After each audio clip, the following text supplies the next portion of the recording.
Morning students, जैसा कि आप लोगों को बताया गया है कि आपकी ऑनलाइन क्लासेस चल रही हैं और मैं आज आप लोगों को क्लास 7th का साइंस का पार्ट 2 बताने जा रहा हूं, जिसका हेडिंग है, जैसे हम लोगों ने पढ़ा था कम्युनिकेबल डिजीज के बारे में।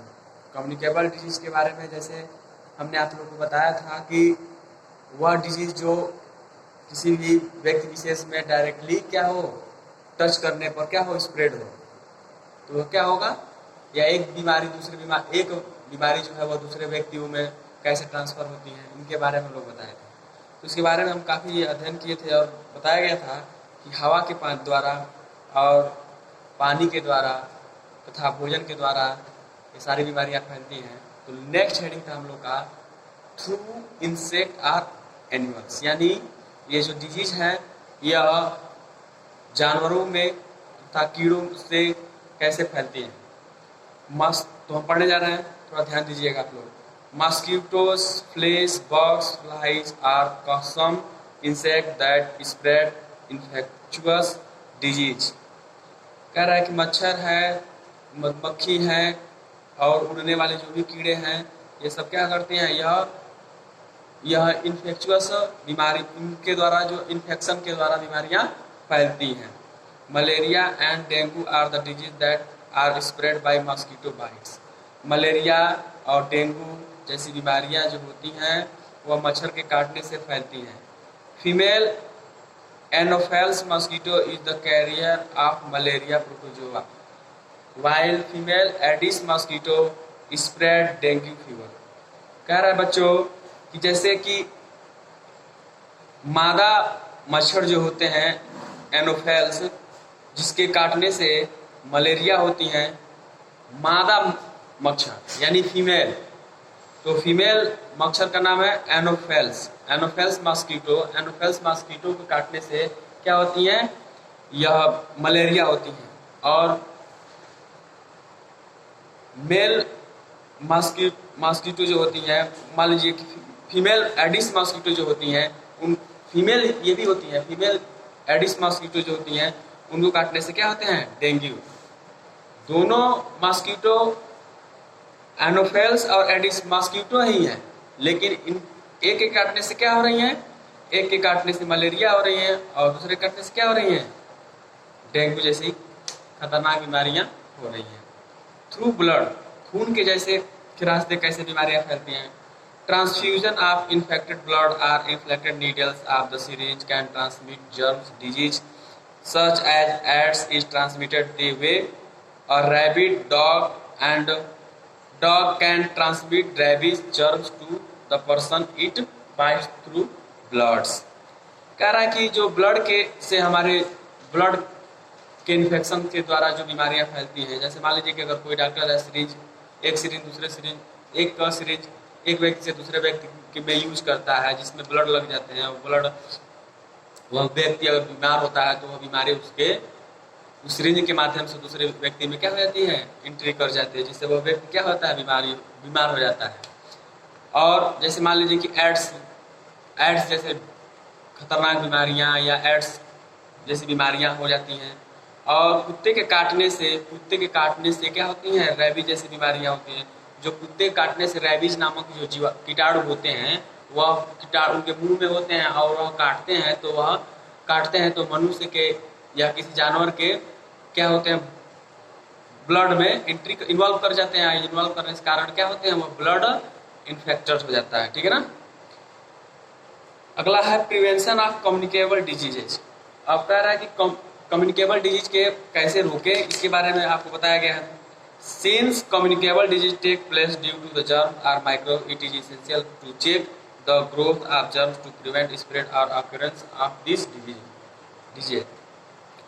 कह रहा है कि यह जो कम्युनिकेबल बीमारी है, यह कीटाणुओं, सूक्ष्म जीवाणुओं के द्वारा होती हैं। इन्हें हमेशा अनिवार्य रूप से हमेशा इनके ग्रोथ का या रोकने के लिए इनकी घटनाओं का हमेशा चेक करते रहना चाहिए कि शायद हमारे शरीर में कोई ऐसी बीमारी तो नहीं है जिससे हमारे मतलब दैनिक जीवन प्रभावित हो रही है। तो हम जब चेक करते रहेंगे, डॉक्टर से सलाह लेते रहेंगे, तो शायद हमारी बीमारियां या ये जो वायरस या जो भी डिजीजेज हैं वो हमारे क्या हो जाएंगे, कंट्रोल हो जाएंगे। We can make effort to do the following in order to prevent the occurrence of the communicable disease. हम लोग निम्नलिखित प्रकार के इस कम्युनिकेबल डिजीज को रोकने का प्रयास कर सकते हैं या बना सकते हैं। पहला है preventing the breeding of microbes. कह रहा है कि कीटाणुओं को क्या कर देना, कीटाणुओं को रोक कर हम लोग क्या कर सकते हैं, सूक्ष्म जीवाणुओं के रोक कर हम कर सकते हैं preventing transmission of germs from sick person to healthy one.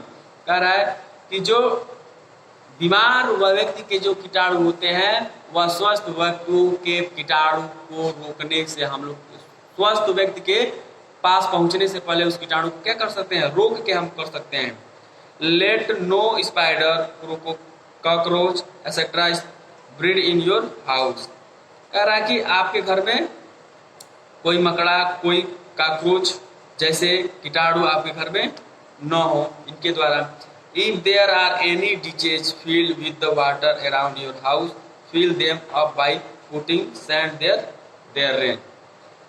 कह रहा है कि अगर आपके घर के बगल में या आपके घर के चारों तरफ जो भी कूड़े करकट या गड्ढे हों, उन गड्ढों को में पानी लगा हो तो उन गड्ढे को क्या कर दीजिए, बालू या मिट्टी से उन्हें भर दीजिए, जिससे उसमें होने वाली जो माइक्रोब्स या फंगिस होते हैं उनसे हम क्या कर सकते हैं, उनको उत्पन्न होने से या उनको पैदा होने से हम लोग बचाव किया जा सकता है।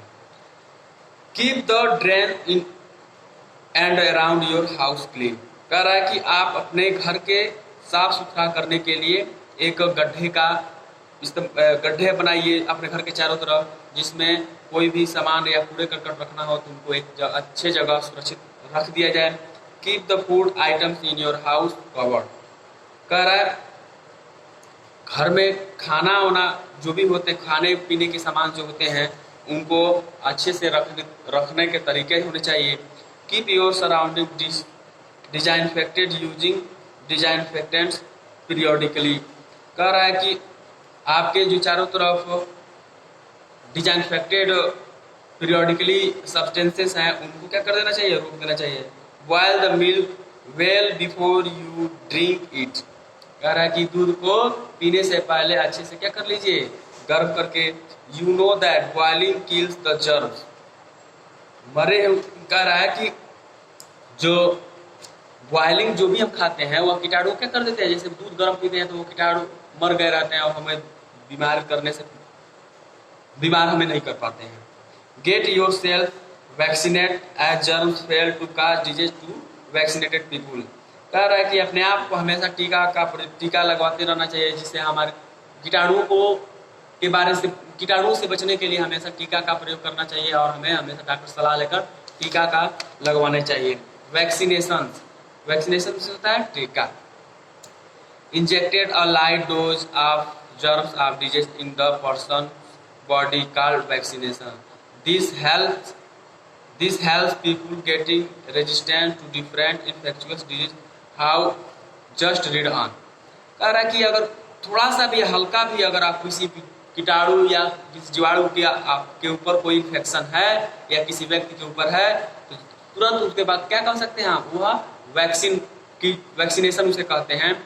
और उस वैक्सीनेशन को तुरंत हम विभिन्न प्रकार के जो इन्फेक्टेड होते रहते हैं, भाग रहते हैं, उस बीमारी के बारे में हमें तुरंत पता लगाना चाहिए और क्या करना चाहिए, उसके बारे में जानना चाहिए कि यह कैसे हो गया। ठीक है ना। Some blood cells and the other particles in our body have quality of destroying the harmful germs। कुछ रक्त की कोशिकाएं होती हैं और दूसरे कण होते हैं जो हमारे शरीर के क्वालिटी को क्या करते हैं, नुकसान पहुंचाते हैं तथा उस कीटाणु को क्या करते हैं, नुकसान करती हैं। Thus, if a harmful germ enter a human body and these particles identify to be harmful। कह रहा है कि जो यह कीटाणु होते हैं हार्मफुल होते हैं, वह व्यक्ति के ऊपर जो हार्मफुल कीटाणु होते हैं उस व्यक्ति को क्या करते हैं, प्रभावित करते हैं और क्या करते हैं, उस व्यक्ति को नुकसान पहुंचाते हैं। They attack and destroy it before it can cause damage to the body. और जिससे वह मनुष्य के शरीर पर अटैक करके क्या करते हैं, अटैक करके उन्हें बीमार कर देते हैं और बहुत ज़्यादा मात्रा में फैलना शुरू कर जाते हैं। This mechanism of self defence is known as immunity. यानी जब बहुत ज़्यादा कोई बीमारी फैल जाती है और उनके बारे में उनसे हम लड़ने की क्षमता हमारे अंदर जो जज्बा जग जाती है और हम वो बीमारियां हम मतलब हमारे ऊपर आने से पहले उनको एक दो बार सोचना जब पड़ जाए तो वह सोचने की क्षमता या हमारे पास जो शक्ति है उसे हम इम्यूनिटी बोलेंगे। ठीक है ना। तो बच्चों यह आपका क्लास 7th का साइंस का पार्ट 2 था और इसी तरह से आपके क्लास का साइंस का फर्स्ट चैप्टर जो है वह क्या हो चुका है, फिनिश हो चुका है। साइंस जो है वह क्या हो गया है, साइंस का फर्स्ट चैप्टर आपका फिनिश हो चुका है। ठीक है ना बच्चों। तो आपको अगर जो भी समझ में नहीं आया होगा तो आप क्या कर लीजिएगा, आप उनको कमेंट बॉक्स में जरूर बताइएगा और आपके जो एक्सरसाइज हैं जो भी आपकी थ्योरी वगैरह हैं वह मेंशन किए जाते हैं और आपको व्हाट्सएप के द्वारा नोटबुक के द्वारा आपके पास भेजे जाते हैं। उन चीज़ों को आप अच्छे से कर लीजिएगा। उम्मीद करता हूं कि आपको कोई असुविधा नहीं होगी। अगर आपको कोई भी असुविधा है इस वीडियो को पढ़ाने में या किसी भी नोटबुक को भेजने में तो आप उनको जरूर बताइएगा। Thank you.